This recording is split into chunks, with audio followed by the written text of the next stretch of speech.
इंदौर में कथा कर रहे थे। इंदौर में एक दिन हमने इन बच्चों को बोला सुबह से कि हमें महाकालेश्वर ले चलो। वहां के एक विधायक हैं रमेश मंदोला बोले गुरुजी सुबह सुबह चलेंगे भस्म आरती। हम कहा चलो। महाराज जी सत्य घटना बता रहे। हम गाड़ी पे बैठे और एक दो चौराहे तक गाड़ी गई और एक बहन जी बिल्कुल रोड के किनारे सिगरेट ले रेलगाड़ी से धुआं चला रही थी। हमें लगा कि अगरबत्ती है जल रही। अपन तो गांव के आदमी, हमने कभी ऐसा देखा नहीं और पढ़े लिखे हम है नहीं और पहली बार हम इतने ज्यादा बाहर खड़े भी नहीं। हमें लगा ये बहन जी बेचारी सुबह का टाइम है 4 बज रहे हैं, अगरबत्ती करके पूजा कर रहे हैं और हाथ में। लेकिन हमने कहा रोड पे कौन से भगवान। हमने गाड़ी सारथी ड्राइवर से कहा, सारथी गाड़ी, हमारा एक ड्राइवर है सारथी कहते हैं हम उसको। हमने कहा सारथी गाड़ी रोको गाड़ी। जब हमने देखी सो बहन जी बढ़िया चाय को गिलास लें और एक भी चाय पी और फिर हमने कहा गाड़ी बड़ा। बोले क्यों? अरे हम कहीं कलयुग खड़ा है। हम कहा जय बजरंग बली। जब जी बहन जी सिगरेट पी रही तो इनके लड़का वाले पता नहीं। दूसरी घटना घटी हमारी हैदराबाद। एक वहां हमारा चेला है रेड्डी है सरनेम। तो हमारा चेला बहुत अमीर आदमी, बहुत धाम आता रहा, अब नहीं आता है। बल्कि एक बार हमसे बोला गुरुजी बेटा की शादी है आप आओ। उसने टिकट करवा दी, पुरानी बात है 5 साल हो गए 6 साल। टिकट करवा दी, हम गए हैदराबाद। शादी के एक दिन बाद पहुंच पाए, ट्रेन से गए थे। घर पे गए, स्वागत किया, उसने रुकाया, बहू आई, बेटा आया, दोनों ने प्रणाम किया। हमने आशीर्वाद दिया जुग जुग जियो, तुम्हारी जोड़ी अमर रहे, गृहस्थ जीवन बढ़िया रहे, भक्ति बनी रहे। हमने आशीर्वाद दिया। दूधो नहाओ पूतो फलो, आशीर्वाद दिया। हम बढ़िया बैठ गए कमरा में। हमने अपना वाईफाई लिया और सिग्नल मिलाया। तो हमने रेड्डी जी, ये जो लड़का का पिता था, उसको बुलाया अकेले में। हम कहा इधर आओ। बोले जी गुरुजी। हम कहा शादी बेटा गलत हो गई। बोले क्यों? हम की बेटा ये जो बहू है ये पीती है, ये पीती है। लेकिन जवाब सुनकर के हमें अटैक आ गया। बोला गुरुजी इसी चक्कर में तो शादी हुई है। हमने कहा मतलब? बोले लड़का भी पीता है तो पार्टी में ही दोनों पीते ही पीते मिल गए। अरे हम कहा भैया जय हो। हमने अपने चेला से कहा भैया टिकट हो गई हो तो चलो। बोले क्यों? हम कहा जिसका बेटा पी रहा हो, बहू पी रही हो, जब इनके लड़का बाल बच्चे होंगे तो ये माताओं की तरह लेके चुप थोड़ी कराएंगे। 2 ढक्कन बच्चों को भी पिला के कहेंगे चुप हो जा। इनका तो खाना ही दान गड़बड़ है। तो कुछ दिनों बाद, अभी नहीं, हम भविष्य की भविष्यवाणी कर देते हैं। अभी वर्तमान में देखा जाता है बच्चा बेटा अच्छा होना चाहिए। जो भी अपनी लड़की के लिए वर देखता है वो देखता है क्यों भाई ठीक ठाक है, खाता पीता तो नहीं, पीता खाता तो नहीं है, खाता पीता हो पर पीता खाता ना हो। पीता खाता ना हो, खाते पीते घर का होना चाहिए पर पीते खाते घर का नहीं होना चाहिए। तो अभी देखते हैं पीते खाते। हमें ऐसा लग रहा भविष्य में ऐसा देखा जाएगा कि कहे भैया लड़की पीती खाती तो नहीं है, ऐसा जमाना चल रहा, बड़ा उल्टा, बड़ा विचित्र संस्कार चल रहे हैं। हम किसी की बुराई में नहीं है पर हम कहना चाहते हैं भैया संपत्ति आ जाए ये बड़ी बात नहीं है, संपत्ति आकर सदुपयोग में लग जाए ये बहुत बड़ी बात है।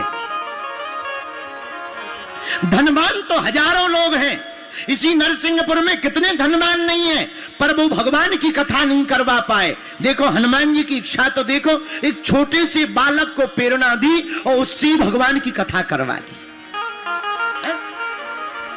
धनवान होना बड़ी बात नहीं है, धन का सदुपयोग कहां होना चाहिए ये बहुत बड़ी बात है। लेकिन हनुमान जी की भक्ति से तुम्हें धर्म भी मिलेगा, धन भी मिलेगा।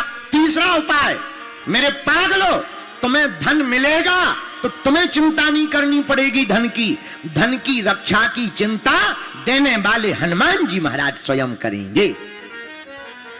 हम नहीं कह रहे, चौपाई कह रही है हनुमान चालीसा की, तुम्हें रक्षक का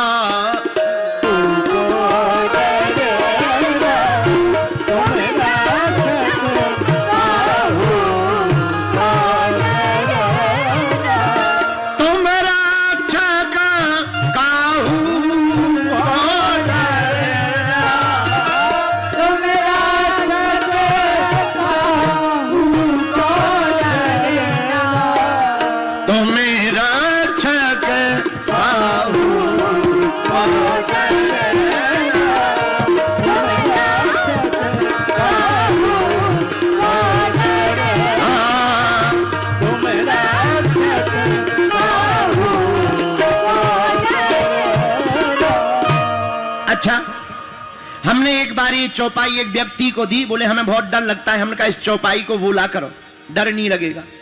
लेकिन 4-5 दिन बाद वो पट्टी लगा के आ गया, मलम पट्टी करवा के, प्लास्टर बनवा कर। हम कहा ये दुर्गति किसमें हो गई? बोले आपकी चौपाई के चक्कर में। हम कहा हमारी चौपाई के चक्कर?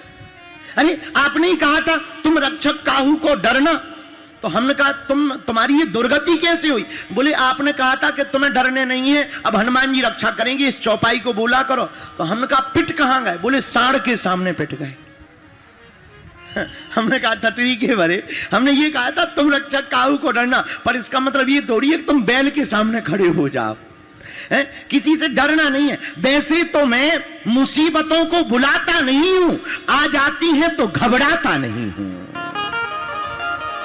वैसे तो अब तुम मुसीबतों को बुलाओ तो दुर्दशा हो ही जाएगी। जैसे तुलसीदास जी महाराज जी के साथ एक बार घटना घट गई। क्या घटना? तुलसीदास जी रामायण लिख रहे थे, रामायण में चौपाई लिखी, एक चौपाई जो हम लोग प्रारंभ में रोज गाते, उस चौपाई को तुलसीदास जी ने लिखा, सिया राम मैं सब जग जानी करहूं प्रणाम जोरी जुग पानी। अच्छा, तुलसीदास जी ने ये चौपाई लिखी और सरजू जी स्नान करने गए। मन में आया सब सिया राममय है, सब में राम जी है और जानकी जी है। सामने से एक पागल बैल आ रहा था, छोटा बच्चा भागा भागा आया, बाबा बाबा एक तरफ हट जाओ। सामने से पागल हुआ एक बैल आ रहा है। तुलसीदास जी पहले तो थोड़ा हटे, फिर सोचने लगी क्या हटना, अभी हमने चौपाई लिखी सिया राम में सब जग जानी, सब में राम जी हैं। जब सब में राम जी हैं तो बैल में भी राम जी, और बैल में राम जी हैं तो बैल वाले राम जी दो पैर वाले राम जी को क्यों मारेंगे? सब में राम जी है, हमें क्यों मारेंगे, हम तो उन्हीं के हैं। लेकिन जैसे ही बैल आया, बैल ने तुलसीदास जी को उठा के फुटबॉल बना दिया, सींगों में फंसाया, फेंक दिया, धूल में लपट गए। तुलसीदास जी उठे, हाथों में लग गया, घुटनों में लग गया, वापस आए कुटिया की तरफ। हनुमान जी आ गए पीछे से, क्या हुआ बाबा? बोले चौपाई मिटा रहे हैं। कौन सी चौपाई? गलत लिख गई, सिया राम मैं सब जग जानी करो प्रणाम जोर जुग पानी। ये गलत चौपाई है, सही नहीं है। हनुमान जी बोले क्यों? बोले अगर सब में राम है तो क्या बैल में राम नहीं है? हाँ है। तो एक बात बताओ, 4 पैर वाले बैल ने 2 पैर वाले राम को क्यों मारा? 4 पैर वाले राम ने 2 पैर वाले राम को क्यों मारा? तुलसीदास जी की बात सुनकर हनुमान जी मुस्कुराते हुए बोले बाबा एक बात बताओ, पहले किसी ने तुम्हें टोका है? बोले टोका, एक बच्चा आया था कि भाग जाओ, सामने से पागल बैल आ रहा। हनुमान जी बोले तो क्या उस बच्चे में राम नहीं है? जिसने रोका है क्या उसमें राम नहीं है? जब पहले छोटे वाले राम जी बता चुके कि भाग जाओ, जब तुमने छोटे वाले राम जी की बात नहीं सुनी तो बड़े वाले राम जी ने तुम्हें फुटबॉल बना दिया। उसमें क्या गड़बड़ है? राम जी तो सब में है, छोटे वाले राम जी ने रोका तो है। तो हम ये नहीं कह रहे कि ये चौपाई पढ़ करके तुम सांड के सामने खड़े हो जाओ, कि तुम कहो गुरुजी कह रहे थे तुम रक्षक काहू को डरना, अब क्या डर है, आ जाए कोई भी। अरे नहीं नहीं नहीं, हमारा मतलब इस चौपाई पर जियोगे तो तुम्हें टेंशन नहीं लेनी पड़ेगी, तुम कभी मुसीबतों को बुलाना नहीं, आ जाएंगी तो फिर घबराना नहीं। इसलिए हनुमान जी चारों युगों में प्रकाशित, चारों